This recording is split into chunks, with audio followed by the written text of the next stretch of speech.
Bonjour Sandra, bonjour à tous. Aujourd'hui, je vous ai déniché une petite adresse pour ce repas sous le manteau. C'est la nouvelle tendance, la maison de la chantilly, entièrement dédiée à ce petit tourbillon blanc. Alors on y va, ça vous tente? Alors la chantilly, c'est la star de votre boutique, j'ai l'impression. Exactement. On l'utilise sous plein de formes différentes. Ça commence par notre crème que l'on vend, on va faire la chantilly chez soi. Après, il y a les desserts que l'on monte sur place. On a le Fontainebleau, qui est une base fromage blanc chantilly. Bon, là, c'est une tarte au potimarron avec de la chantilly et de la cannelle. Là, on a une soupe de fruits avec de la chantilly. Faut pas être trop gourmand quand on vient chez vous parce que c'est Alors, dur. on sucre très peu la crème. Donc au final, c'est pas si calorique que ça. Alors ça, si j'ai bien compris, ça c'est de la crème chantilly qui est non montée. Alors ça, c'est de la crème liquide et du sucre. C'est notre crème. C'est fait qu'on est sur une crème à 38% de matière grasse. Le minimum de matière grasse Bon, pour ça la soit de la chantilly. chantilly, c'est 30%. Nous, on est à 38. 38, donc c'est pas du tout allégé. Pas du tout.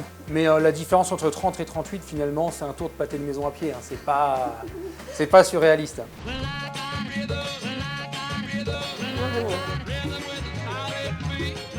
C'est quoi le secret d'une bonne chantilly? Pour la montée, selon ce que vous utilisez, on peut mettre tous les ustensiles au frais, du cul de poule au fouet pour aider à carrément. monter. Ouais. Vous pouvez même congélo passer un quart d'heure, même la crème au congélo, pour que ça soit très très froide. Je veux bien que vous me montriez une petite recette. Hein. Bien sûr, Alors j'appuie. Hein. Ouh. Et ça va s'arrêter tout seul? ça va s'arrêter. Alors je vous regarde. Hein. Allez, on va réaliser une pavlova. Mais c'est quoi une pavlova? Pavlova, c'est une base de meringue, de la chantilly et des fruits. En premier lieu, on va dresser la chantilly. On positionne la couronne. Et après, on dispose les fruits. Ça n'a pas l'air mal. Hein.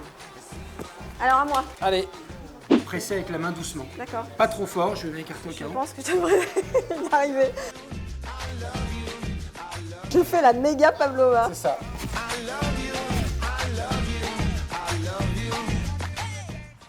J'ai compris que pour les fêtes, là, vous faisiez pas mal de choses. Un chou au caviar qui va être à base de caviar, mais pas d'extrait. C'est-à-dire qu'on va incorporer le caviar à la cuillère directement à la chantilly. Il y a des choux qui sont hyper chers, c'est ça? Ah oui, c'est Combien vaut le chou au caviar? Juste pour que je me fasse alors ça sera à idée. partir de 6. 6 euros? Non, de 6 choux. 6 choux? Ouais. Donc ça fera 36 € à peu près les 6 choux. D'accord.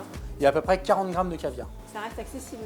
Ah ben pour du caviar, c'est pas du tout excessif. Je pense que je vais vous embarquer ça, là. La bébé chantilly. Pour en faire à la maison, Bon fouet.